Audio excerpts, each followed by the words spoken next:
तो जैसा कि हमने पहले सीजन 1 खत्म कर लिया, अब बारी है सीजन 2 की। जैसे ही सीजन 2 एपिसोड 1 शुरू होता है, हमें एक बार फिर ऑर्थर की पुरानी जिंदगी की झलक देखने को मिलती है। एक वक्त था जब वो सिर्फ एक आम इंसान नहीं बल्कि पूरी दुनिया का सबसे ताकतवर राजा था। उसके एक फैसले से मुल्कों की तकदीर बदल जाती थी और उसकी तलवार के सामने कोई टिक नहीं पाता था। लेकिन इतनी ताकत के बावजूद उसके पास एक चीज की कमी थी, अपनों की अहमियत। इसी वजह से उसने अपनी पुरानी जिंदगी में बेशुमार गलतियां की। शायद इसी वजह से तकदीर ने उसे एक और मौका दिया ताकि इस बार वो सिर्फ एक ताकतवर राजा नहीं बल्कि एक बेहतरीन इंसान बन सके। अब ऑर्थर अपनी पहली ऑफिशियल एडवेंचर क्वेस्ट पर निकलने वाला था। इस मिशन में उसके साथ जैस्मीन थी, जो काफी एक्सपीरियंस एडवेंचर होने के साथ साथ ऑर्थर को असली दुनिया में सर्वाइव करना भी सिखा रही थी। मिशन सिंपल लग रहा था लेकिन असल में बिल्कुल आसान नहीं था। 20 ब्लेड के पास एक छोटे से गांव से अचानक हर तरह का कांटेक्ट टूट चुका था। कई दिन बीत गए थे लेकिन वहां से न कोई आदमी वापस आया और न ही कोई खबर मिली थी। इसी राज का पता लगाने के लिए ऑर्थर और जैस्मीन को भेजा गया।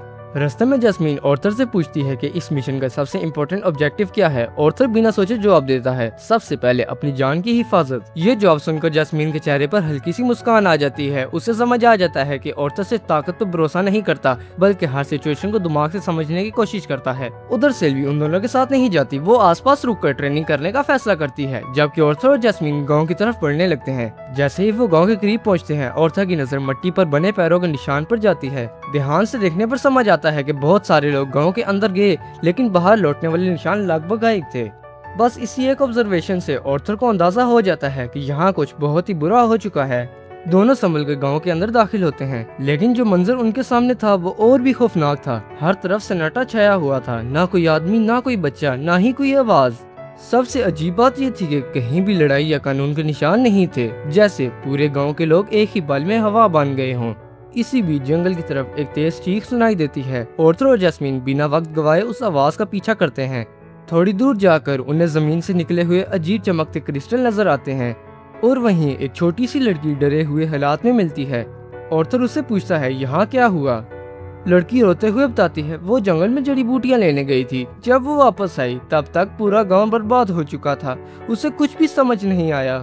लेकिन उसकी बात पूरी होने से पहले ही अचानक जमीन जोर जोर से कांपने लगती है। जैस्मीन तुरंत चिल्लाती है, सब पीछे हटो, और अगले ही पल उनके सामने एक खौफनाक आर्चने आ जाता है। ये कोई आम मानव बीस नहीं था। इसका नाम सुनते ही बड़े बड़े एडवेंचरर्स भी इससे लड़ने से पहले 100 बार सोचते थे।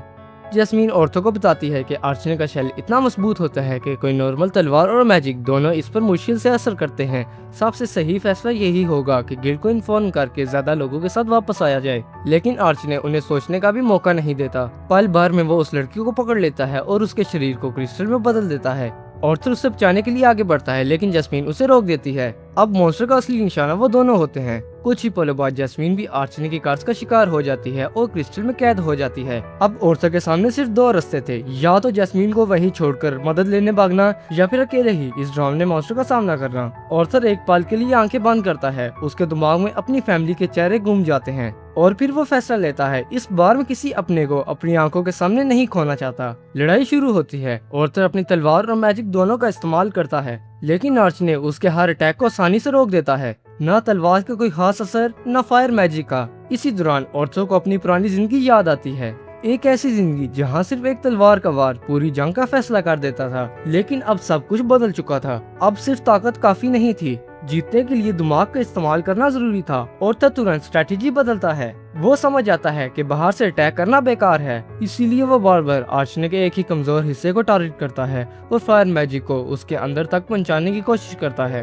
कई बार गिरने और संभलने के बाद आखिरकार उसकी स्ट्रेटेजी काम कर जाती है और फिर ऑर्थर अपनी पूरी ताकत एक ही वार में लगा देता है। अगले ही पल आर्चने जमीन पर गिर चुका होता है। जैसे ही वो मरता है, जैस्मीन पर लगा कर्स टूट जाता है। मिशन खत्म हो चुका था लेकिन ऑर्थर के दिल में सुकून नहीं था। उसके दिमाग में सिर्फ एक ही बात चल रही थी, मैं जीत तो गया लेकिन अगर और ज्यादा ताकतवर होता तो शायद जैस्मीन को इतना खतरा उठाना ही न पड़ता। गिल्ड वापस पहुंचते ही किसी को यकीन नहीं होता कि इतनी छोटी उम्र का लड़का आर्चने जैसे लेजेंडरी माना बीस को हरा सकता है।